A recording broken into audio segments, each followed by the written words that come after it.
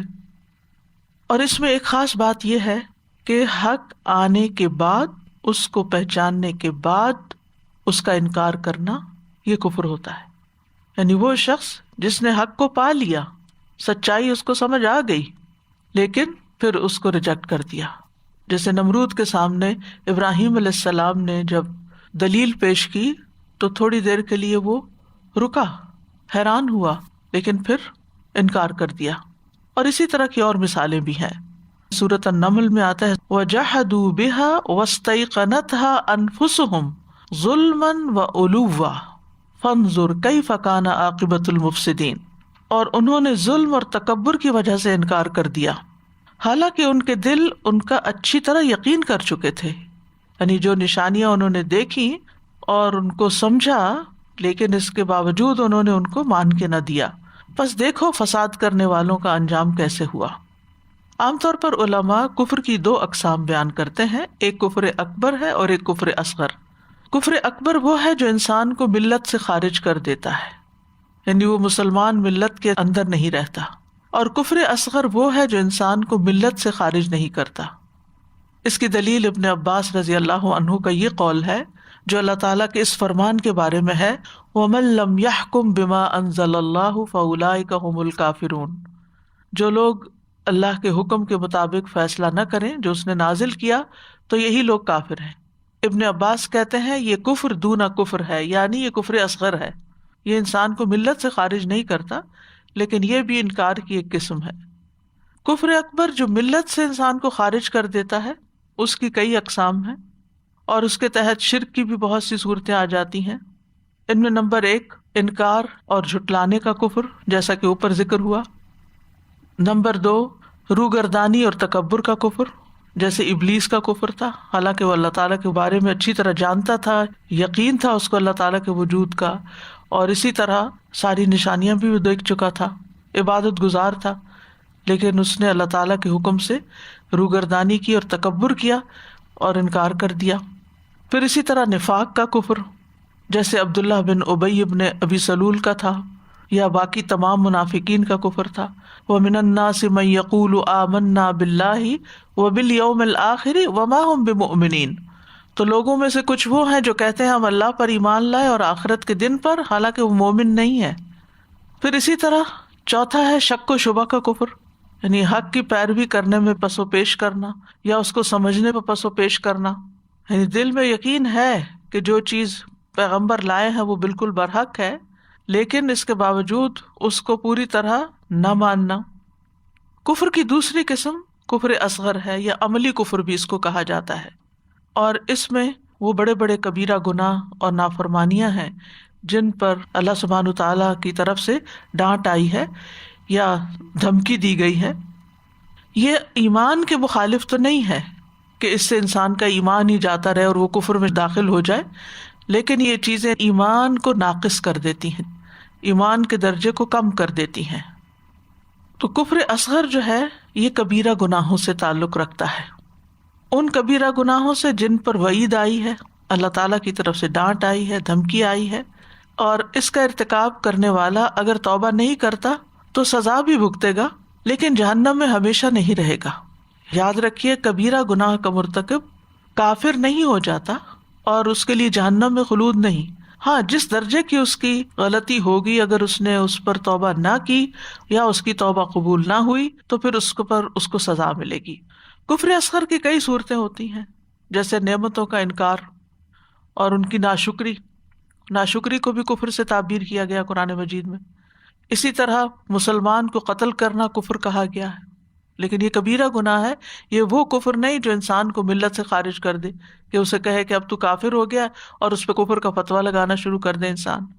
جیسے حدیث میں آتا ہے نا سباب المسلم فسوق وقتالہ کفر، کہ مسلمان کو گالی دینا فسق ہے اور اس کا قتال یا اس سے جنگ کرنا جو ہے کفر ہے۔ اسی طرح اپنی ولدیت بدلنے کو بھی کفر کہا گیا۔ نبی صلی اللہ علیہ وسلم نے فرمایا کسی شخص کا ایسے نسب کا دعویٰ کرنا جس کو وہ پہچانتا نہیں کفر ہے، یا اپنے نسب کا انکار کر دینا۔ تو دونوں جو ہیں یہ مختلف ہیں ایک دوسرے سے، یعنی کفر اکبر اور کفر اصغر میں فرق ہے. کفر اکبر اعتقادی کفر ہوتا ہے اور کفر اصغر عملی کفر ہوتا ہے. کفر اکبر انسان کو ملت اسلامیہ سے خارج کر دیتا ہے اور اعمال ضائع کر دیتا ہے. کفر اصغر انسان کو ملت سے خارج نہیں کرتا، اس کے اعمال ضائع نہیں کرتا، لیکن اس کے اجر و ثواب میں کمی واقع ہو جاتی ہے. وہ شخص اللہ کی ناراضگی کا سبب بن جاتا ہے. کفر اکبر کا مرتکب ہمیشہ جہنم میں رہے گا. کفر اصغر کا کرنے والا اگر جہنم میں داخل ہوا تو ہمیشہ نہیں رہے گا، اس کو نبی صلی اللہ علیہ وسلم کی شفاعت سے باہر نکال لیا جائے گا. جب اللہ تعالیٰ اپنی رحمت فرمائے گا تو باہر آ جائے گا. کفر اکبر خون اور مال کو جائز کر دیتا ہے، کفر اصغر خون کو جائز نہیں کرتا، یعنی اس کے خلاف جنگ نہیں کی جا سکتی، قتل نہیں کیا جا سکتا. کفر اکبر کا ارتکاب کرنے والوں کی ولایت منع ہے، جبکہ کفر اصغر کے ساتھ یہ پابندی نہیں. تو اس آیت میں جس کفر کا ذکر کیا گیا ہے وہ کفر اکبر ہے. کیوں؟ اس لیے کہ آیت کے اختتام پہ آ رہا ہے وَأُولَٰئِکَ أَصْحَابُ النَّارِ هُمْ فِيهَا خَالِدُونَ. ٹھیک ہے، اس کا مطلب ہے کہ اگر کسی نے کفر اکبر کیا ہے، اللہ تعالیٰ کا ہی انکار کر دیتا ہے یا اللہ کے رسولوں کا یا ایمان کے جتنے پلرز ہیں ان میں سے کسی ایک کا، تو وہ کفر اکبر کا شکار ہو جاتا ہے. ایسی صورت میں پھر اس کے لیے نجات کی کوئی صورت نہیں. اور اگر وہ مال خرچ کرتا ہے تو اس کے مال کی یہ مثال ہے جو اس آیت میں بیان ہو رہی. جہاں تک ان باتوں کو جن کا تعلق کفر اصغر سے ہے، یعنی گناہ کبیرہ جو ہیں ان کا تعلق ہے، تو اگر کوئی شخص گناہ کبیرہ کرتا ہے تو اس کے بعد کوئی نیکی کرتا ہے تو یہ نیکی اس کے گناہ کو دور کرنے کا سبب بنے گی. جیسے اگر کسی نے قتل کر دیا تو قتل کا جو کفارہ ہے اور اس کی جو دیت ہے وہ اس گناہ میں تخفیف کا سبب بنتی ہے. یعنی یہاں جو فرمایا گیا نا کہ ان الذین کفروا، یعنی وہ لوگ جو پکے کافر ہیں، سچ کو جانتے ہوئے، حقیقت کو جانتے ہوئے، نبی صلی اللہ علیہ وسلم کو پہچانتے ہوئے پھر انکار کر دیتے ہیں، مانتے نہیں ہیں، ملت سے خارج ہیں. لن تغنی عنہم اموالہم ولا اولادہم من اللہ شیئا، ان کے مال اور ان کی اولاد انہیں اللہ سے ہرگز بچا نہ سکیں گے، کچھ کام نہیں آئیں گے. یعنی اللہ کے عذاب سے بچانے میں یا ثواب حاصل کرنے میں معمولی سا بھی فائدہ نہیں دیں گے. مال کو عام طور پر فدیہ دینے کے لیے استعمال کیا جاتا ہے، یعنی کہ انسان کی جان چھوٹ جائے، مال لے لے کوئی اور جان چھوٹ جائے. مثلا کوئی شخص کسی کو قید کر لے یا قتل کرنا چاہے تو وہ کہتا ہے مجھ سے مال لے لو اور مجھے چھوڑ دو. تو مال جو ہے مصیبت کے وقت کام آتا ہے. اسی طرح اگر والدین کو کوئی تکلیف پہنچے، وہ کہیں پکڑے جائیں، کسی مشکل میں پڑ جائیں، تو اولاد آگے آ جاتی ہے اور وہ ان کو اس مصیبت سے نکالتی ہے یا چھڑاتی ہے. لیکن اللہ کے ہاں پہنچنے کے بعد ان کفار کے مال اور اولاد ان کے کسی بھی کام نہ آئے گی. دنیا میں انہیں جو بھی ملا سو ملا، دنیا میں یہ چیزیں ان کے فائدے کی ہو سکتی ہیں، لیکن وہ انہیں اللہ کے عذاب اور اس کی دردناک سزا سے نہ بچا سکیں گی. وما اموالکم ولا اولادکم باللتی تقربکم عندنا زلفا الا من آمن وعمل صالحا فاولئک لهم جزاء الضعف بما عملوا وهم فی الغرفات آمنون. اور نہ تمہارے مال ایسے ہیں اور نہ تمہاری اولاد جو تمہیں ہمارے ہاں قرب میں نزدیک کر دے، مگر جو شخص ایمان لایا اور اس نے نیک عمل کیا تو یہی لوگ ہیں جن کے لیے دگنا بدلہ ہے. یعنی ایمان کے ساتھ مال اور اولاد فائدہ دیتے ہیں کہ مال انسان اچھے کاموں میں لگاتا ہے تو وہ اس کے لیے نجات کا ذریعہ بنتا ہے یا صدقہ جاریہ بنتا ہے. اولاد کو بھی اگر انسان اچھی تربیت کرتا ہے اور وہ اس کے مرنے کے بعد بھی نیک کام کرتی ہے، اس کے لیے دعائیں کرتی ہے، تو والدین کے لیے صدقہ جاریہ بنتی ہے، تو جزاء الضعف ہو جاتی ہے. دنیا میں بھی یہ دو چیزیں فائدہ دیتی ہیں اور مرنے کے بعد بھی فائدہ دیتی ہیں.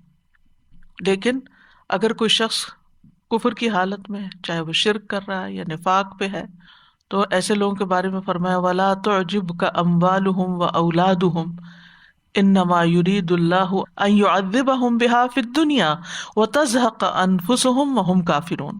اور آپ کو ان کے اموال اور ان کی اولاد بھلے معلوم نہ ہوں، اللہ تو یہی چاہتا ہے کہ ان کے ذریعے انہیں دنیا میں سزا دے اور ان کی جانیں اس حال میں نکلیں کہ وہ کافر ہوں.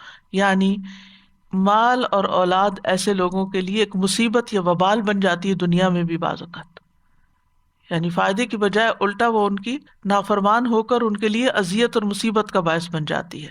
اور جہاں تک آخرت کا تعلق ہے تو آخرت میں تو یہ مل الارض ذهبا ولو افتدى به، زمین پر سونا بھی ان کو مل جائے اور یہ فدیے میں دینا چاہیں تو قبول نہ ہوگا. ان الذين كفروا لو ان لهم ما في الارض جميعا ومثله معه ليفتدوا به من عذاب يوم القيامة ما تقبل منهم ولهم عذاب أليم. بے شک جن لوگوں نے کفر کیا اگر واقعی ان کے پاس زمین میں جو کچھ ہے وہ سب اور اتنا اور بھی، دنیا بھر کا مال اور اتنا اور بھی مل جائے تاکہ وہ اس کے ساتھ قیامت کے دن کے عذاب سے فدیہ دے دیں تو ان سے قبول نہ کیا جائے گا اور ان کے لیے دردناک عذاب ہے. وَأُولَٰئِكَ أَصْحَابُ النَّارِ، اور یہ لوگ آگ کے ساتھی ہیں.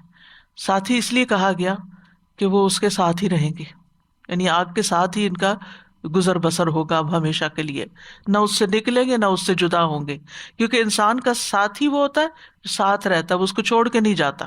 تو آگ ان کو نہیں چھوڑے گی، اب پکڑے رکھے گی. اسی لیے بار بار قرآن مجید میں اصحاب النار کا لفظ استعمال ہوا ہے. ہم فیہا خالدون، وہ اس میں ہمیشہ رہنے والے ہیں، یعنی جہنم میں ہمیشہ ہمیشہ رہیں گے، کبھی بھی وہاں سے نہیں نکلیں گے. جیسا کہ سورۃ البقرہ میں آتا ہے کذالک یریہم اللہ اعمالہم حسرات علیہم وما ہم بخارجین من النار. اس طرح اللہ انہیں ان کے اعمال ان پر حسرتیں بنا کر دکھائے گا اور وہ کسی صورت آگ سے نکلنے والے نہیں. سورۃ المائدہ میں آتا ہے یریدون ان یخرجوا من النار، وہ چاہیں گے کہ آگ سے نکل جائیں کسی طرح. وما ہم بخارجین منہا، اور وہ اس سے نکلنے والے نہیں ہیں. وَلَهُمْ عَذَابٌ مُقِيمٌ، اور ان کے لیے ہمیشہ رہنے والا عذاب ہے.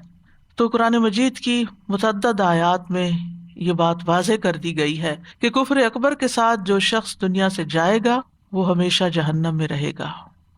ان الذین کفروا وظلموا لم یکن اللہ لیغفر لهم ولا لیہدیہم طریقا الا طریق جہنم خالدین فیہا ابدا وکان ذلک علی اللہ یسیرا. جن لوگوں نے کفر کیا اور ظلم کیا کبھی ایسا نہیں کہ اللہ انہیں بخشے اور نہ یہ کہ انہیں کسی راستے کی ہدایت دے سوائے جہنم کے راستے کے جس میں وہ ہمیشہ رہنے والے ہیں ہمیشہ ہمیشہ، اور یہ اللہ پر بہت آسان ہے.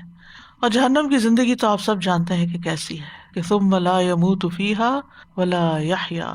ایک اور جگہ پر آتا ہے لا يقضى عليهم فيموتوا ولا يخفف عنهم من عذابها، نہ عذاب کم کیا جائے گا اور نہ ہی ان کا فیصلہ کیا جائے گا کہ یہ مر ہی جائیں، مریں گے بھی نہیں. یعنی ایسا خلود ہے کہ جو اینڈ لیس ہے. لیکن جب کفر اصغر والوں کے لیے یہ لفظ استعمال ہوتا ہے تو اس سے مراد ہے متعین وقت جو بہت لمبا ہوگا، بہت بڑی سزا ہے، یہ مراد ہے. جتنا بڑا گناہ اتنی ہی بڑی سزا. بہرحال یہ آیت یہ واضح کرتی ہے کہ اگر کوئی انسان کفر کرتا ہے تو پھر اس کے مال اور اولاد اس کو فائدہ نہیں دیتے. ان لوگوں کی اب مثال بیان کی گئی ہے.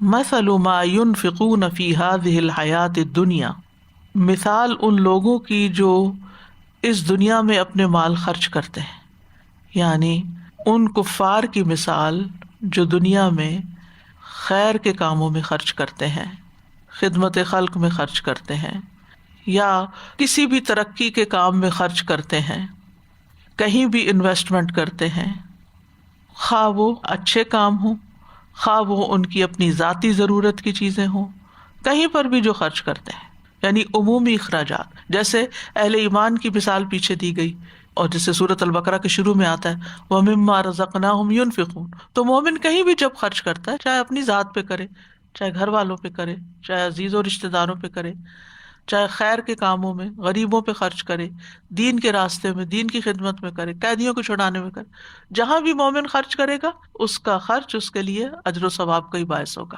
اس کے برعکس کافر جب خرچ کرتا ہے، مال تو ہر انسان دنیا میں خرچ کرتا ہے، تو جہاں بھی وہ خرچ کرے گا چاہے اس سے مخلوق کو بڑا بڑا فائدہ پہنچے، اس نے کوئی چیز ایجاد کی یا کوئی اور خیر کا کام کیا، اس کا کوئی فائدہ اس کو پہنچنے والا نہیں. دوسرا معنی اس کا یہ ہے کہ اگر وہ اللہ کے راستے سے روکنے میں خرچ کرتے ہیں، یعنی بعض کا خیال ہے کہ کفار نے بدر کی جنگ میں بہت مال خرچ کیا تھا اور اس کی بعد کی جنگوں میں بھی اسلام کے راستے کو روکنے کے لیے، اور خصوصاً بدر میں کہا جاتا ہے کہ جتنا بڑا لشکر تھا اس کے لیے 1 اونٹ روز ذبح ہوتا تھا جس سے وہ کھانا کھاتے تھے، اور کوئی نہ کوئی ڈونیٹ کرتا تھا وہ اونٹ، یعنی دیتا تھا اپنے کاز کے لیے. اسی طرح ابو لہب کی بیوی نے کہا تھا کہ میں اپنا ہار بیچ کے تو محمد صلی اللہ علیہ وسلم کی مخالفت میں لگا دوں گی. اسی طرح منافق جو تھے اندر سے تو ایمان نہیں تھا، لیکن اوپر سے وہ جب نبی صلی اللہ علیہ وسلم لوگوں کو صدقات پر ابھارتے تو مارے بندے الا وہم کارہون وہ خرچ کرتے تھے. تو ایسے لوگوں کا خرچ کرنا جو اسلام کے راستے میں رکاوٹ بنے یا پھر نفاق کے ساتھ خرچ کریں، وہ ان کے لیے حسرت کا باعث بنیں گے، ان کو فائدہ نہ دیں گے. جیسے سورۃ الانفال میں آتا ہے ان الذین کفروا ينفقون اموالهم لیصدوا عن سبیل اللہ فسینفقونها ثم تکون علیہم حسرۃ ثم یغلبون والذین کفروا الی جہنم یحشرون. بے شک جن لوگوں نے کفر کیا وہ اپنے مال خرچ کرتے ہیں تاکہ اللہ کے راستے سے روکیں، پس ان قریب وہ انہیں خرچ کریں گے، یعنی کر بھی رہے ہیں اور بھی کریں گے ابھی، پھر وہ ان پر افسوس کا باعث ہوں گے، حسرت کا باعث ہوں گے کہ ہم نے کس راستے میں اپنا مال لٹایا جس کا کچھ بھی فائدہ نہیں ملا. پھر وہ مغلوب ہوں گے اور جن لوگوں نے کفر کیا وہ جہنم کی طرف اکٹھے کیے جائیں گے، چاہے پہلی امتوں میں سے یا بعد میں. ان لوگوں کے خرچ کرنے کی مثال کیا ہے؟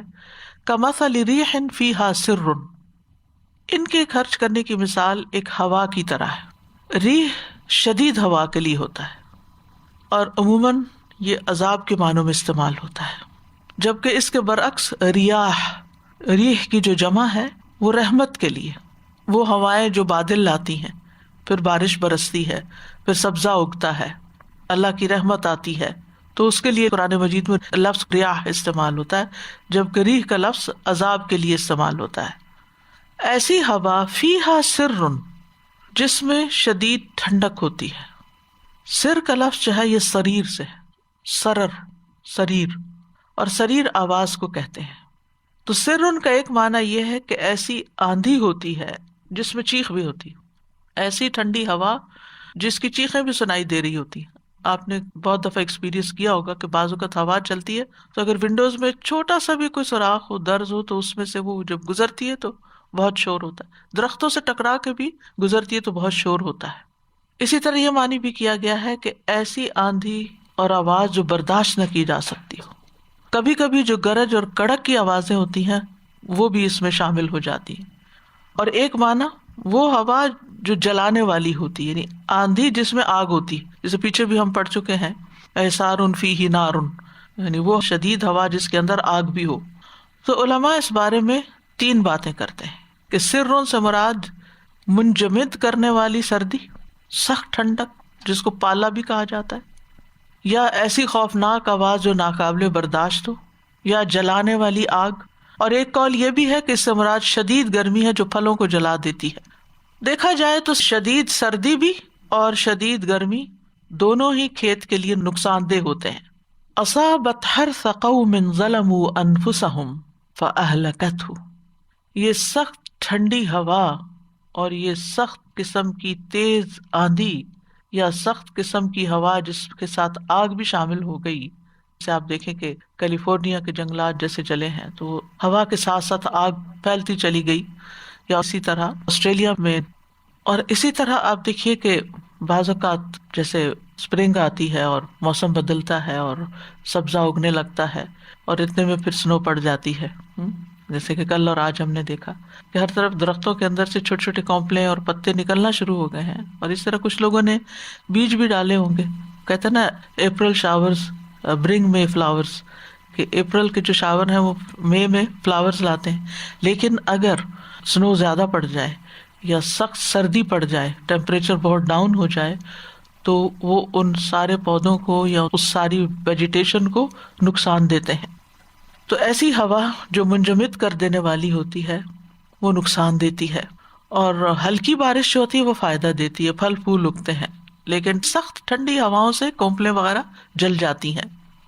تو یہاں پر ہے اصابت، وہ سر جو ہے یا پالا جو ہے یا سخت ٹھنڈی ہوا جو ہے، سردی جو ہے، وہ پہنچی حرث قوم، ایسی قوم کی کھیتی کو. حرث مصدر ہے اور یہاں مفعول کے معنی میں ہے، یعنی کاشت کے قابل بنائی جانے والی زمین، یعنی وہ زمین جس کے اندر کچھ اگایا گیا. اور یہ کون لوگ ہیں جن کی یہ کھیتی تھی؟ ظلموا انفسہم، جنہوں نے اپنی جانوں پر ظلم کیا تھا، کفر کر کے، شرک کر کے. اور اس میں شرک اکبر بھی ہو سکتا ہے اور شرک اصغر بھی، ریاکاری بھی، جیسے کہ پیچھے ہم پڑھ چکے ہیں کہ ریاکاری سے، احسان جتانے سے اور اذیت دینے سے صدقات ضائع ہو جاتے ہیں. اور اس میں ایسی جگہوں پر مال خرچ کرنا بھی آتا ہے جو اللہ تعالیٰ کی اطاعت کے بغیر ہو، اللہ کی نافرمانی کے کام ہو. تو کفار چونکہ ایمان اور اخلاص سے محروم ہوتے ہیں، اس وجہ سے وہ اپنے آپ پر ظلم کرتے ہیں، اور اس ظلم کے ساتھ جو بھی کام وہ کرتے ہیں، جو بھی وہ کھیت لگاتے ہیں، جو بھی وہ بظاہر فائدے کا کام کرتے ہیں، اینڈ آف دا ڈے وہ سب ضائع ہو جانے والا ہے. فَأَهْلَكَتْهُ، تو ایک ٹھنڈی ہوا آتی ہے تو وہ اس کو جلا کے رکھ دیتی ہے. یعنی مراد یہ ہے کہ کافر کا صدقہ خیرات، رفاہی کاموں میں خرچ کرنا، یہ سب آخرت میں بیکار جائے گا، بے فائدہ ہوگا، ضائع ہو جائے گا. اس سارے عمل کو، ان کے خرچ کرنے اور اس کے نتیجے کو، ان لوگوں کی کھیتی سے تشبیہ دی گئی ہے جنہوں نے اپنی جانوں پر ظلم کیا، جو کھیتی دیکھنے میں سرسبز اور شاداب تھی لیکن سخت ہوا نے اس کو برباد کر دیا. تو جب بھی انسان اخلاص کے بغیر، ایمان کے بغیر کوئی کام کرتا ہے تو اس نیک عمل کا انسان کو کوئی فائدہ نہیں پہنچتا. اسی طرح آخرت کو سامنے نہ رکھ کے جو کام کیے جاتے ہیں صرف دنیاوی فائدوں کے لیے، مثلا کام نیکی کا ہی ہے، آپ کی نیت بھی بڑی اچھی ہے، لیکن آپ اس سے صرف دنیا کا وقتی فائدہ چاہتے، وہ آخرت میں فائدہ نہیں دے گا. مثلا آپ چاہتے صدقہ کر رہے ہیں کہ میرا یہ مسئلہ حل ہو جائے، آپ کی نیت آخرت کی ہے ہی نہیں، تو پھر یہاں تو مل جائے گا، اس کا فائدہ آگے نہیں ملنے والا. کیونکہ قرآن مجید میں آتا ہے وَمَنْ أَرَادَ الْآخِرَةَ وَسَعَى لَهَا سَعْيَهَا وَهُوَ مُؤْمِنٌ، بشرطے کہ وہ مومن ہو، فَأُولَٰئِكَ كَانَ سَعْيُهُمْ مَشْكُورًا، کہ جو آخرت کا ارادہ کرے اور اس کے لیے کوشش کرے جیسی کوشش کرنی چاہیے، تو ان لوگوں کی کوشش قابل قدر ٹھہرے گی.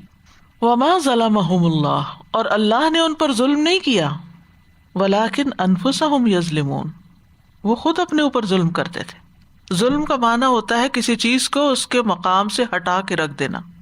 یعنی یہ وہ لوگ ہیں جنہوں نے کفر اور گناہ کر کے اپنی جانوں پر ظلم کیا. کرنا تو یہ چاہیے تھا ایمان لا کر عمل صالح کر کے اپنے آپ کو فائدہ پہنچاتے، لیکن انہوں نے ایسا نہیں کیا، لہٰذا انہوں نے اپنے اوپر ظلم کیا.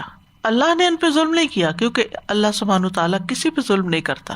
قرآن مجید میں آتا ہے وَمَا أَنَا بِظَلَّامٍ لِّلْعَبِيدِ، میں بندوں پہ ظلم کرنے والا ہرگز نہیں ہوں. سورۃ النساء میں آتا ہے اِنَّ اللَّهَ لَا يَظْلِمُ مِثْقَالَ ذَرَّةٍ، بے شک اللہ ایک ذرے کے برابر بھی ظلم نہیں کرتا. سورۃ یونس میں اللہ تعالیٰ کا فرمان ہے اِنَّ اللَّهَ لَا يَظْلِمُ النَّاسَ شَيْئًا، بے شک اللہ لوگوں پر کچھ بھی ظلم نہیں کرتا. یعنی یہ پڑھ کے کتنی خوشی ہوتی ہے کہ جو بھی انسان کے ساتھ کوئی تکلیف دہ معاملہ ہوتا ہے یا کوئی بھی مسئلہ آتا ہے اس کو، تو اللہ تعالیٰ کسی بندے پہ ظلم نہیں کرتا. اس کے پیچھے کوئی اور ہی وجہ ہوتی ہے. ہاں بندے اپنی جانوں پر ظلم کرتے ہیں، وَلَٰكِنْ أَنفُسَهُمْ يَظْلِمُونَ، وہ اپنے آپ پر ظلم کرتے ہیں. اور ظلم کی اقسام میں سب سے سخت ظلم کیا ہے کہ انسان اپنے آپ کو آخرت میں نقصان میں مبتلا کر لے، اپنی آخرت برباد کر لے، اپنی آخرت ضائع کر دے. یعنی آپ دیکھیں کہ دنیا میں انسان کو کوئی بھی نقصان ہوتا ہے نا تو وہ کسی نہ کسی طرح کمپنسیٹ ہو جاتا ہے، یا وہ چیز دوبارہ مل جاتی ہے، یا دوسرے لوگ اس پہ رحم کھا کے اس کی مدد کر دیتے ہیں، اس کو اپنے پاؤں پہ کھڑا کر دیتے ہیں. لیکن اگر کوئی شخص اپنی آخرت گنوا دیتا ہے تو گویا اس نے سب کچھ گنوا دیا. اور کافر کا اصل خسارہ مرنے کے بعد شروع ہوتا ہے. دنیا میں اس نے جو نیکی کی ہوتی ہے اس کا کچھ نہ کچھ فائدہ اس کو مل جاتا ہے، لیکن آخرت ناکام ہو جاتی ہے. اب دیکھیے کہ دنیا میں اگر ایک مومن کے اوپر کوئی تکلیف آتی ہے وہ صبر کرتا ہے تو اس کا بھی اس کو اجر ملتا ہے، اور وہ جو نقصان اس کا ہوتا ہے وہ بھی آخرت میں کمپنسیٹ ہو جاتا ہے. مثلا اگر کوئی دنیا میں فقر و فاقہ میں رہا، اس کے بعد جنت میں چلا گیا تو موت نے ساری مصیبتوں کا خاتمہ کر دیا. لیکن ایک کافر انتہائی خوشحال ہے، انتہائی خوشحال ہے، اس کو کبھی کوئی تکلیف نہیں آئی، لیکن جو ہی مرتا ہے موت کے بعد اس کا حساب شروع ہو جاتا ہے، نقصان شروع ہو جاتا ہے. حضرت علی رضی اللہ عنہ کہا کرتے تھے اصل دولت مندی اور محتاجگی اللہ کی بارگاہ میں پیش ہونے کے بعد ہے. کون امیر ہے کون فقیر ہے وہ کل پتہ چلے گا. یعنی موت آنے پر دنیا کی مصیبتوں کا خاتمہ ہو جاتا ہے، لیکن کفر اور نافرمانی اور گناہ کے بوجھ اور سزائیں موت کے وقت ہی شروع ہو جاتی ہیں. اور موت کے بعد تو پھر وہ جاری رہتی ہیں. تو بنیادی طور پر بات واضح کر دی کہ کفر کے ساتھ اپنی جان پہ ظلم کرتے ہوئے انسان جب کوئی کام کرتا ہے، خواہ وہ کتنا بڑا نیکی کا کام ہو،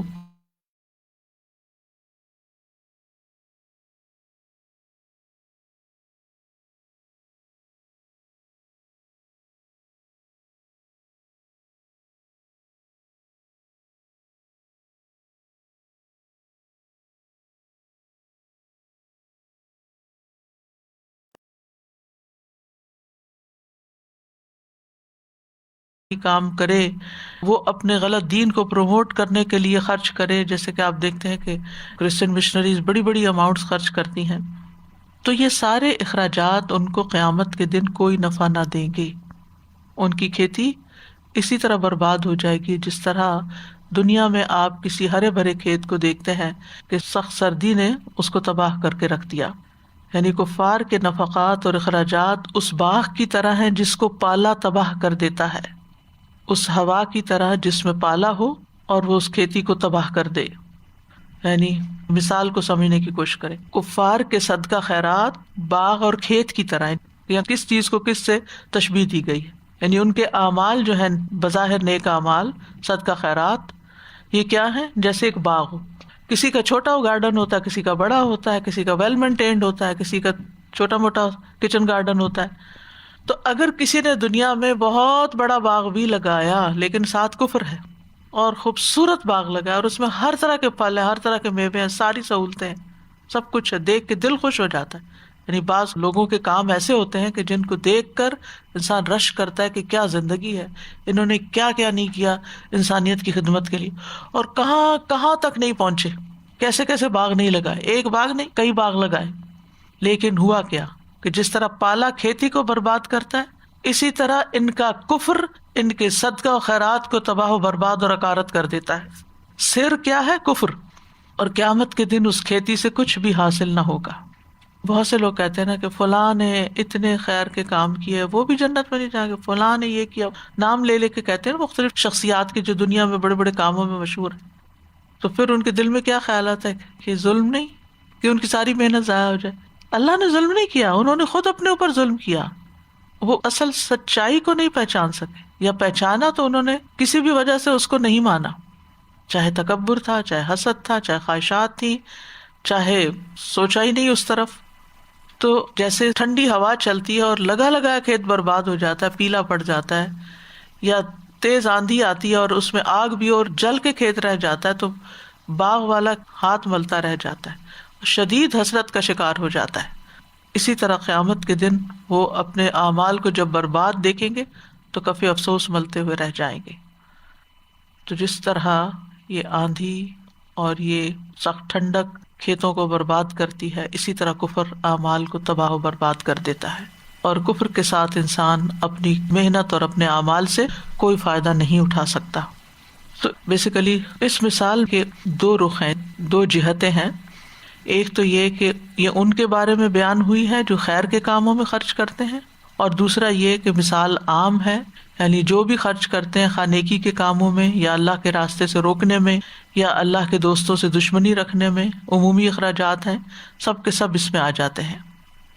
اصل میں انسان کو صرف یہ نہیں سوچنا چاہیے کہ جو کام میں کر رہا ہوں یہ کام اچھا ہے، کوئی فرق نہیں پڑتا کہ میں اللہ کی خاطر کر رہا ہوں یا نہیں، good for the sake of goodness, نہیں، for the sake of Allah alone. جب تک یہ اخلاص نہیں آتا تو کوئی بھی نیکی یا کوئی بھی اچھا کام آپ کو حقیقت میں فائدہ نہیں دیتا. وقتی طور پر دیکھ کے آپ اس باغ کو خوش ہو سکتے ہیں، اپنی اچیومنٹس کو دیکھ کے انسان خوش ہو سکتا ہے، لیکن اگر اس طریقے پر اس نے وہ کام نہیں کیا یا وہ کام نہیں کیا جس کو کرنا چاہیے تھا، تو پھر انسان کی کوششوں اور محنتوں کا وہ پھل نہیں ملے گا جو وہ خود توقع رکھ کے بیٹھا ہوا. وَبَدَا لَهُم مِّنَ اللَّهِ مَا لَمْ يَكُونُوا يَحْتَسِبُونَ. وہ چیزیں سامنے آئے گی قیامت کے دن جس کا انہیں خیال بھی نہ تھا. تو اس مثال سے کئی باتیں پتہ چلتی ہیں. ایک بات تو یہ ہے کہ صدقے کا فائدہ بھی پتہ چلتا ہے انڈائریکٹلی، کہ صدقہ فائدہ مند چیز ہے اگر اس کو صحیح طور پر کیا جائے، اور اگر اسے صحیح طور پر نہ کیا جائے تو وہ نقصان دہ ہے. یعنی انسان کے اعمال میں سب سے افضل عمل کیا ہے؟ صدقہ. حضرت عمر کہتے ہیں مجھے بتایا گیا کہ اعمال آپس میں فخر کرتے ہیں تو صدقہ کہتا ہے میں تم سب سے افضل ہوں. اور پھر یہ کہ صدقہ اللہ کے ہاں بڑھتا بھی ہے، لیکن کفر اور شرک کی وجہ سے، نفاق کی وجہ سے، نیت کی خرابی کی وجہ سے وہ اللہ کے ہاں بڑھنے کی بجائے انسان کے لیے الٹا وبال کا باعث بنتا ہے. صدقہ سے عمومی طور پر مال میں اضافہ ہوتا ہے، لیکن یہاں اصل زر بھی جاتا ہے، پروفٹ تو پیچھے رہا. اور جسے یہ یقین ہو کہ اس کو بدلہ ملے گا وہ خرچ بھی ضرور کرتا ہے. حسن بصری کہتے ہیں جو اللہ سے بدل کے حاصل ہونے کا یقین کر لیتا ہے وہ لوگوں کو عطیہ دینے میں سخاوت کرتا ہے، دیتا چلا جاتا ہے کہ یہ آج میں دے رہا ہوں، یہ مجھے واپس ملنا، یہ کہیں نہیں جا رہا، یہ میرا ہی ہے. یعنی اگر میں نے کوئی چیز کسی اور کے ہاتھ میں رکھ دی تو بظاہر اس کے ہاتھ میں چلی گئی، لیکن پھر بھی وہ میری ہی ہے، کیونکہ وہ واپس آئے گی اور کئی گنا زیادہ بہتر ہو کے واپس آئے گی. تو اس لیے دینے والے کا کچھ بھی نہیں جاتا، کوئی نقصان ہے ہی نہیں. اور پھر آپ دیکھیے کہ دینے سے برکت بھی ہوتی ہے اور انسان کو اطمینان بھی حاصل ہوتا ہے. فرشتوں کی دعائیں ملتی ہیں. ہر روز جب صبح ہوتی ہے تو 2 فرشتے دعا کرتے ہیں، ایک کہتا ہے اللہ دینے والے کو نعم البدل دے، اور دوسرا کہتا ہے کنجوس کے مال کو برباد کر دے. یعنی جو نہیں دیتا اس کی بربادی کی دعائیں کرتا ہے. آپ خود سوچیے سارا دن وہ فرشتہ یہی دعا کرتا رہے تو انسان کا پھر کیا حال ہوگا جو بخیل انسان ہے. پھر یہ کہ صدقے سے آسانیاں بھی ملتی ہیں. فَأَمَّا مَنْ أَعْطَى وَاتَّقَى وَصَدَّقَ بِالْحُسْنَى فَسَنُيَسِّرُهُ لِلْيُسْرَى. لیکن وہ جس نے دیا نافرمانی سے بچا اور اس نے سب سے اچھی بات کو سچ مانا یعنی ایمان لایا تو یقیناً ہم اسے آسان راستے کے لیے سہولت دیں گے. اسی طرح یہ ہے کہ بلاؤں اور مصیبتوں کو ٹالتا ہے صدقہ. اگر کافر بھی صدقہ کرے تو اس کو دنیا میں اس کا فائدہ پہنچتا ہے، اس کی مصیبت دور ہوتی ہے. تو یہ ہر خاص و عام کے لیے ہے، مومن کافر سب کے لیے، لیکن مرنے کے بعد فائدہ نہیں ہوگا. تو یہ مثال آگے کے بارے میں ہے. اور جیسا کہ آپ جانتے ہیں کہ صدقے میں مال تو ہے ہی، لیکن ہر وہ چیز جو انسان پوزیس کرتا ہے وہ صدقے میں شامل ہو جاتی ہے. مادی اشیاء بھی آتی ہیں، سونا، چاندی، جانور اور اسی طرح دیگر چیزیں بھی. جیسے نیکی کا ہر کام صدقہ شمار ہوا. کل معروف صدقہ، اچھی بات صدقہ، کسی کی مدد کرنا صدقہ، مسکرانا صدقہ، نیکی کا حکم دینا صدقہ، برائی سے روکنا صدقہ، بھولے بھٹکے کو رستہ بتانا صدقہ، نابینا کے ساتھ چلنا صدقہ، راستے سے پتھر کانٹا ہڈی ہٹانا صدقہ، اپنے ڈول سے دوسرے کے ڈول میں پانی ڈال دینا صدقہ. یہ ساری نیکیاں ہیں. اور آپ دیکھیں کہ یہ ساری نیکیاں ہر طرح کی کمیونٹی کے لوگ کر رہے ہوتے ہیں، مسلم، کافر، نان مسلم، سب کے سب کرتے ہیں. تو یہ نیکیاں صرف ایمان کے ساتھ ہی فائدہ مند ہوں گی، یعنی یہ صدقات ایمان کے ساتھ فائدہ مند ہے. اسی طرح اگر آپ کسی کو سلام کرتے ہیں، پانی کا ایک گھونٹ بھی پلاتے ہیں، نبی صلی اللہ علیہ وسلم نے فرمایا وَالشُّرْبَةُ مِنَ الْمَاءِ تُسْقِيهَا صَدَقَةٌ، ایک گھونٹ پانی پلا دیا آپ نے کسی کو، وہ بھی صدقہ. ہر روز ہمارے جسم کے ہر جوڑ پر صدقہ واجب ہو جاتا ہے. تو چھوٹے چھوٹے نیکی کے کام جو ہم دوسروں کی خدمت کے کرتے ہیں وہ سب صدقہ میں شمار. اسی طرح معمولی نیکی بھی جو ہم کسی کے ساتھ کرتے ہیں وہ بھی صدقہ شمار ہو جاتی ہے. نبی صلی اللہ علیہ وسلم نے فرمایا کسی نیکی کو حقیر نہ سمجھا کرو، اگرچہ کسی کو ایک رسی ہی دو، یا کسی کو جوتی کا تسمہ دو، یا اپنے ڈول میں سے کسی پانی مانگنے والے کے برتن میں پانی ڈال دینا. پھر اسی طرح خندہ پیشانی سے ملنا، سلام کرنا، لوگوں کو انس اور محبت دینا، ان کی وحشت دور کرنا، کسی کی تنہائی دور کرنا.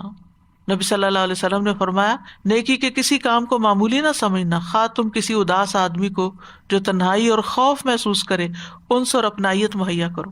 یعنی آپ کو معلوم ہے کہ کوئی شخص بالکل اکیلا ہے، لونلی ہے. یعنی آج کل کووڈ میں آپ دیکھیں کہ کتنے ہی لوگ ایسے ہیں جو بیچارے گھروں میں بند، اکیلے، نہ کہیں جا سکتے ہیں، نہ کوئی ان کے پاس آ سکتا ہے. تو ایسے میں اگر آپ ایک کال کر دیتے ہیں ان کو، ان سے بات کر لیتے ہیں، تو یہ بھی آپ کے حق میں صدقہ لکھا جاتا ہے. اپنے گھر والوں پہ خرچ کرنا، خادم کو کھلانا، بیوی کو پانی پلانا بھی صدقہ شمار ہوتا ہے. پھر شجرکاری کرنا، درخت لگانا، یہ بھی صدقہ ہے. جس مسلمان نے کوئی پودا لگایا اس درخت سے جو بھی کھایا گیا وہ اس کے لیے صدقہ ہوگا، جو اس سے چوری کیا گیا وہ بھی صدقہ. یعنی لوگ توڑ کے لے گئے، جو درندوں نے کھایا، پرندوں نے کھایا، وہ بھی صدقہ. یعنی کسی قسم کی کوئی بھی کمی ہوگی، کیڑا ہی کھا گیا وہ بھی صدقہ ہو گیا. ایمان شرط ہے، ایمان تو لازم. میں یہ ساری باتیں آج اس لیے بیان کر رہی ہوں کہ یہ سارے چھوٹے چھوٹے کام ہم دن بھر کرتے رہتے ہیں، کوئی نہ کوئی، کبھی کسی موقع پہ کبھی کسی موقع پہ، اور صرف ہم نہیں کرتے، ہر قسم کے لوگ کرتے ہیں، لیکن فائدہ ان سے کون اٹھائے گا؟ جو ایمان رکھتا ہوگا یا جو اللہ کے لیے اخلاص رکھتا ہوگا، اور جو کر کے احسان نہ جتائے اور دوسرے کو اذیت نہ دے۔ اسی طرح قرض دینا کسی کو، کل قرض صدقہ، لوگوں کے درمیان صلح کرانا صدقہ، اپنے شر سے دوسروں کو بچانا صدقہ۔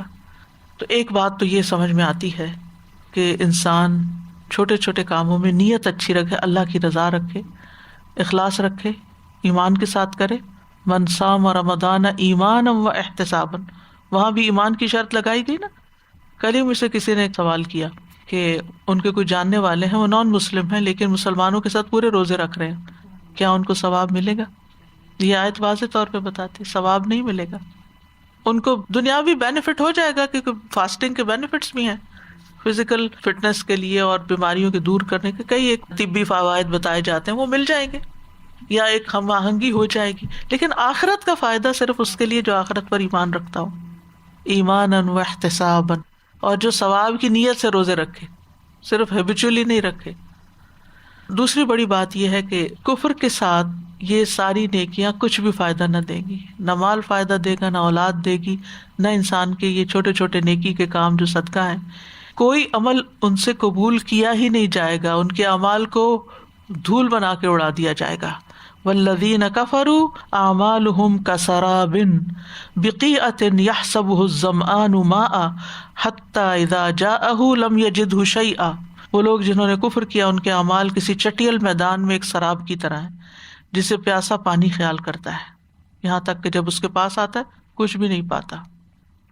اور بات جو ہم اس آیت سے سیکھ رہے ہیں وہ یہ کہ ظلم کرنا جو ہے اپنی جان کے ساتھ بھی منع ہے، اور ظلم جو ہے وہ نقصان دہ ہے۔ سب سے پہلا ظلم ہے جو انسان اپنے اوپر کرتا ہے، کفر کر کے، شرک کر کے، کیونکہ ان الشرک لظلم عظیم۔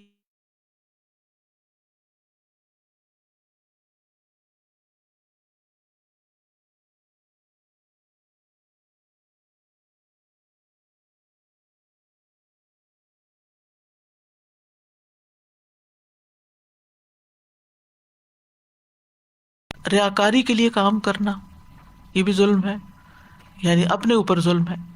پھر اسی طرح نبی صلی اللہ علیہ وسلم کے طریقے سے آگے بڑھنا، اس کو بھی ظلم قرار دیا گیا۔ ایک دیہاتی نے نبی صلی اللہ علیہ وسلم سے وضو کے بارے میں پوچھا تو آپ نے اسے 3 مرتبہ آزاد ہو کر دکھائے، فرمایا یہ وضو ہے، جو شخص اس میں اضافہ کرے وہ برا کرتا ہے اور حد سے تجاوز کر کے ظلم کرتا ہے۔ یعنی ہم عام طور پر کسی کو ایک تھپڑ لگانا ظلم شمار کرتے ہیں، لیکن وضو میں 4 دفعہ بازو دھونا جو ہے وہ ظلم نہیں سمجھتے، یہ بھی ظلم ہے۔ قطع رحمی ظلم ہے، اگر ایک سے زائد بیوی ہو انصاف نہ کرے تو وہ بھی ظلم ہے۔ بچوں میں عدل نہ کرنا وہ بھی ظلم ہے۔ کام کروا کے اجرت نہ دینا، یعنی مزدور رکھ کے اس کو مزدوری کا بدلہ نہ دینا، یہ بھی ظلم ہے۔ کسی کا مال ہتھیا لینا، جیسے یتیموں کا مال ہڑپ کر جانا۔ ان الذین یأکلون اموال الیتامی ظلما انما یأکلون فی بطونہم نارا، جو لوگ ظلم سے یتیموں کا مال ہڑپ کر جاتے ہیں وہ حقیقت میں اپنے پیٹ میں آگ بھرتے ہیں، عنقریب وہ جہنم میں داخل ہوں گے۔ اسی طرح بعض اوقات لوگ جانوروں پر ظلم کرتے ہیں۔ ایک عورت کو بلی کی وجہ سے عذاب دیا گیا تھا جس نے اس کو باندھ کے مار دیا، کھانے کو کچھ نہیں دیا۔ پھر اسی طرح یہ ہے کہ چھوٹی چھوٹی چیزیں بھی ظلم ہوتی ہیں، مثلا کسی کی جگہ پہ بیٹھ جانا۔ نبی صلی اللہ علیہ وسلم نے فرمایا کوئی شخص کسی دوسرے شخص کو اس کے بیٹھنے کی جگہ سے نہ اٹھائے کہ خود وہاں بیٹھ جائے، کہ اٹھو تم یہاں سے، حق اس کا تھا۔ ظلم کیا ہے؟ کسی چیز کو اس کی جگہ سے ہٹا کے کہیں اور رکھ دینا، یعنی جس کا حق تھا اس سیٹ کے اوپر اس کو وہاں سے ہٹا دیا اور خود براجمان ہو گئے۔ اس طرح راستے روکنا، راستوں میں بیٹھنا۔ پھر اسی طرح مل کے جب کھانا کھا رہے ہوں تو دوسرے کی اجازت کے بعد دگنا کھانا کھا جانا، جلدی جلدی کھا جانا، اپنی پلیٹ میں زیادہ نکال لینا۔ تو ظلم کرنا دنیا میں بھی نقصان ہوتا ہے، آخرت میں بھی نقصان ہوتا ہے۔ ظلم سے انسان ہدایت سے محروم ہو جاتا ہے، اللہ کی محبت سے محروم ہو جاتا ہے، واللہ لا يحب الظالمین۔ ظلم کی وجہ سے انسان ناکام ہو جاتا، فلاح نہیں پاتا۔ ظالموں کے ساتھ اللہ کا کوئی وعدہ نہیں ہے، ظالم کی اچانک پکڑ ہوتی ہے، قیامت کے دن ناکام و نامراد ہوگا۔ ظلم کے نتیجے میں نیکیاں کام نہیں آئیں گی، کیونکہ جن پہ ظلم کیا ہوگا وہ ساری لے جائیں گے۔ ظلم دردناک عذاب کا سبب ہے. جنت میں داخلے سے پہلے ظلموں کا قصاص لیا جائے گا. رسول اللہ صلی اللہ علیہ وسلم نے فرمایا جب مومنوں کو دوزخ سے نجات مل جائے گی تو انہیں ایک پل پر جو جنت اور دوزخ کے درمیان ہوگا روک لیا جائے گا. وہاں ان کے مظالم کا بدلہ دیا جائے گا جو وہ دنیا میں ایک دوسرے پہ کرتے تھے. پل صراط پار کر آئے ہیں, جنت میں داخلے سے پہلے ذرا اپنی نیکیاں دینا ان کو جن کے اوپر ظلم کیا دنیا میں. جب وہ پاک صاف کیے جائیں گے, مہذب بنا دیے جائیں گے, تو انہیں جنت میں داخلے کی اجازت دی جائے گی. تو کرنے کے کام کیا ہے؟ کرنے کا کام یہ ہے کہ انسان کفر کی حقیقت کو اچھی طرح سمجھے اور اس کی ہر شکل سے بچنے کی پوری کوشش کرے, خصوصاً کفر اکبر, یعنی جس میں اللہ سبحانہ وتعالیٰ یا اس کے رسولوں یا فرشتوں یا آخرت یا تقدیر یا ان چیزوں میں سے کسی کا انکار یا ان میں سے کسی کا شک یا ان کے بارے میں کوئی ایسی بات کہنا کہ جو ان کے شان کے خلاف ہو. تو انسان کو کفر سے بچنا چاہیے, شرک سے بھی بچنا چاہیے. اور بچ انسان تبھی سکتا ہے جب انسان کو پتا ہو کہ کیا کیا چیزیں شرک میں آتی ہیں اور ان کو وہ چھوڑ دے. نفاق سے بھی بچنا چاہیے کیونکہ وہ بھی کفر کی ایک قسم ہو جاتی ہے. اور پھر بعض اوقات ہم یہ کہتے ہیں کہ ہم کام تو وہ کرتے ہیں جو کوئی کفر کرنے والا کرتا ہے, اور پھر بعض کہتے ہیں نہیں الحمدللہ میں تو مسلمان ہوں, میں تو لا الہ الا اللہ پڑھتی ہوں. ٹھیک ہے آپ پڑھتے ہیں, لیکن پھر بھی احتیاط کی ضرورت ہے کہ کوئی ایسی بات منہ سے نہ نکالیں جو آپ کو کفر میں داخل کر دے. ڈرتے رہنا چاہیے. آپ دیکھیے ابراہیم علیہ السلام نے ہجرت کی, کعبہ بنایا, اپنی اولاد کو وہاں بسایا, ساری دنیا سے نکال کے وہاں لے گئے کہ یہاں کوئی شرک نہ ہو. اور جب تعمیر کر لی تو دعا کیا مانگتے ہیں؟ وَجْنُبْنِي وَبَنِيَّ أَن نَعْبُدَ الْأَصْنَامَ, اللہ مجھے اور میری اولاد کو بچانا کہ ہم بتوں کی پوجا کریں. اس وقت کوئی سوچ سکتا تھا؟ یہ تو اب صاف ستھرا گھر ہے, کوئی یہاں مشرک نہیں, کچھ نہیں, اب تو یہ توحید پر ہی ہوں گے. نہیں, آپ کو کیا پتا آگے والی جنریشنز کیا کریں. تو خود بھی اور اپنی اولاد کے لیے بھی اس سے یعنی بچتے رہنا چاہیے. پھر اسی طرح مرتد ہونے سے, یعنی وہ بھی کفر کی ایک قسم ہے کہ آپ مسلمان گھرانے میں پیدا ہوئے ہیں لیکن آپ پلرز آف فیتھ میں سے کسی چیز کا انکار کر دیں. اسی طرح شرک سے بھی بچنا چاہیے. فمن کان یرجو لقاء ربہ فلیعمل عملا صالحا ولا یشرک بعبادۃ ربہ احدا, اور اپنی ساری کوششوں کو آخرت پر مرکوز کر دینا چاہیے. تو اللہ سبحانہ وتعالی ہمیں صحیح معنوں میں توحید پر قائم رہنے کی توفیق دے اور اپنے اعمال کو برباد کرنے سے ہم بچیں. دنیا ایک امتحان کی جگہ ہے اور اس میں ایسے ایسے امتحان آتے ہیں جن کی طرف انسان کی کبھی توجہ بھی نہیں ہوتی, کبھی اس طرف خیال ہی نہیں ہوتا, لیکن اچانک وہ کر بیٹھتا ہے. تو محتاط زندگی بسر کرنے کی ضرورت ہے. ہمیشہ اپنا احتساب کرتے رہنا چاہیے. اور اس کی مثال ایسے ہی ہے کہ جیسے ایک پودا آپ لگاتے ہیں نا, تو اس کے ساتھ گھاس پھوس بھی اگاتی ہے, ویڈز ہوتے ہیں. اگر آپ اس کو نہیں نکالیں تو وہ پودا مضبوط نہیں ہوگا. بالکل اسی طرح جب ہم کوئی صدقہ کرتے ہیں یا ہم کوئی نیکی کا کام کرتے ہیں کوئی بھی, تو اس کے ساتھ کچھ ہمارے نفس کی خرابی آ جاتی ہے, لوگوں کی تعریفیں یا اپریسیشن جو ہوتی ہے وہ بگاڑ پیدا کرتی ہے. تو انسان کی ساری زندگی پھر وہ ویڈز اکھاڑتے اکھاڑتے ہی گزرنی چاہیے. یہ احتساب کا عمل ہے اپنے ساتھ. یعنی بعض اوقات ایسا ہوتا ہے کہ انسان کوئی وسائل اس کو زیادہ مل جائے, مال زیادہ آ جائے یا اور کوئی اتھارٹی مل جائے تو وہ اوور کانفیڈنٹ ہو جاتے ہیں, یعنی بے وجہ کی خود اعتمادی آ جاتی, یہ اس کے لیے ہلاکت خیز بن جاتی. کوئی اتھارٹی مل جائے, کوئی عہدہ مل جائے تو گھمنڈ پیدا ہو جاتا ہے, دولت مل جائے تو ساتھ بخل آ جاتا ہے, کوئی مقبولیت مل جائے تو ساتھ فخر شروع ہو جاتا ہے. انسان اپنے آپ کو بڑی چیز سمجھنا شروع کر دیتا ہے جب لوگوں کی نظروں میں آتا ہے. تو ہر انسان کو چاہیے کہ وہ پھر اپنا احتساب کرتا رہے, یعنی ساتھ ساتھ دیکھتا رہے کہ میں کہیں پھسل تو نہیں رہا. تو اللہ تعالیٰ سے دعا ہے کہ اللہ تعالیٰ ہمیں ہر طرح کے ایسے کام سے بچائے جو اس کی ناراضگی کا سبب ہو. ربنا ظلمنا انفسنا وان لم تغفر لنا وترحمنا لنكونن من الخاسرین. اللهم انی اعوذ بک من الکفر والفقر. اللهم انی اعوذ بک من عذاب القبر لا الہ الا انت. اللهم انی اعوذ بک من الفقر والقلة والذلة واعوذ بک من ان اظلم او اظلم. اللهم انت ربی لا الہ الا انت خلقتنی وانا عبدک وانا علی عہدک ووعدک ما استطعت اعوذ بک من شر ما صنعت.